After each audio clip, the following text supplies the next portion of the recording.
nurses care? No. Do the big pharmaceutical companies that thrive on our great city care? No. But we do. And to tell you we do, I'm going to hand you over to our second co-chair, independent councillor Dan Lentle.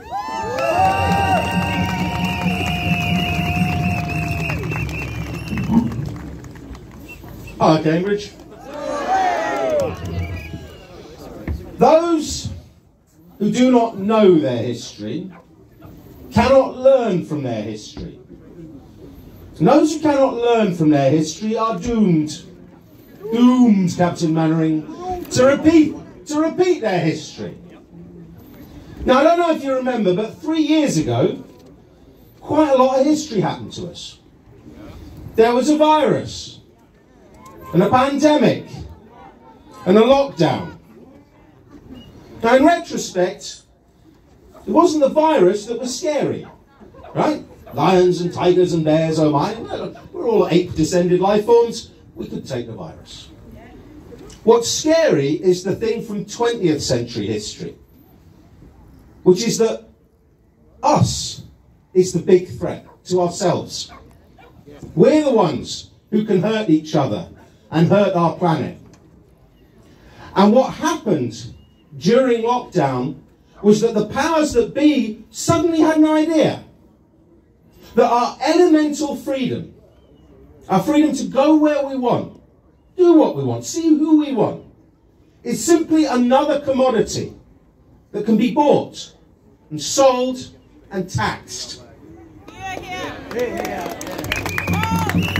Tax isn't going to solve our most basic problems of overconsumption and insensitivity.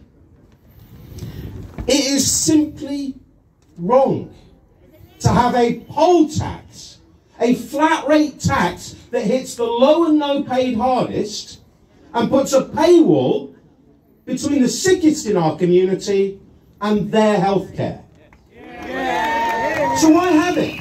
Why do it if the motivation is pure and good? Because mopeds are causing congestion? Because electrical vehicles are damaging the air quality? Of course it's not. It's because in the same way that up in my neck of the woods in Fenedge, right? If you don't know me, my name is Dan. I'm the councillor for Over and Willingham, right? Very rural part of the world. Yeah? There we go.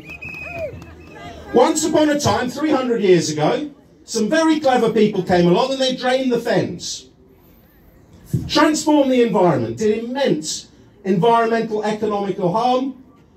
And what they did was they then sold the land back, or they sold the work back, so that you've taken the land from under people and then you've put them into economically disadvantageous relationships, right? You've enthralled them.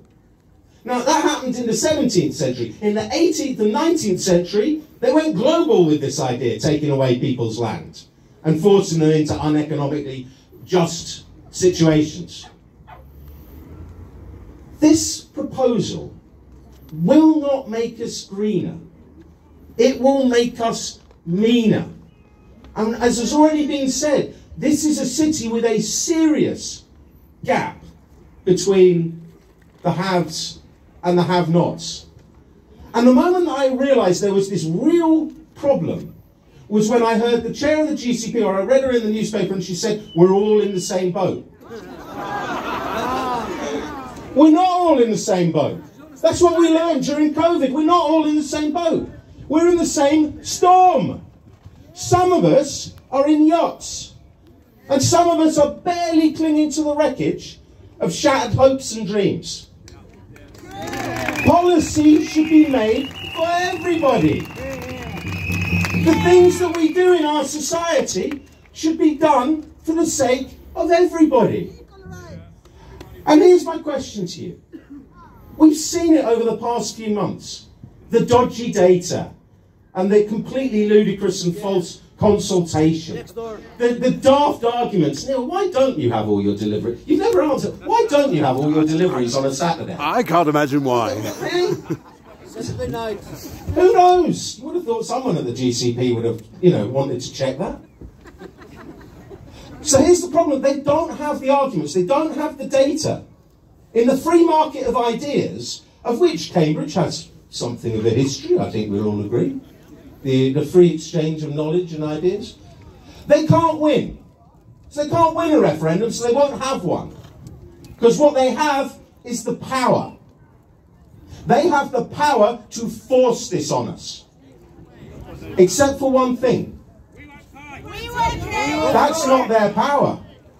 It's given to them in trust. The democratic representatives. Their job, our job, my job as a councillor is to represent the people in the system, not to represent the system to the people. Simples. Simples. So if they've got power and they are not prepared to use it for the benefit of everybody, here's the idea. How about we take the power off them? What do you reckon? And whether or not they give us a referendum, and Lord knows they should, but if they choose to push this ahead, guess what? There's this thing in this country called elections. And low turnout ain't going to be part of any future elections, yes? Yes. We will not pay the fee. Keep driving free. Down with the plans of the GCP. Thank you, Cambridge. God bless you for coming out. Thank you. Wow.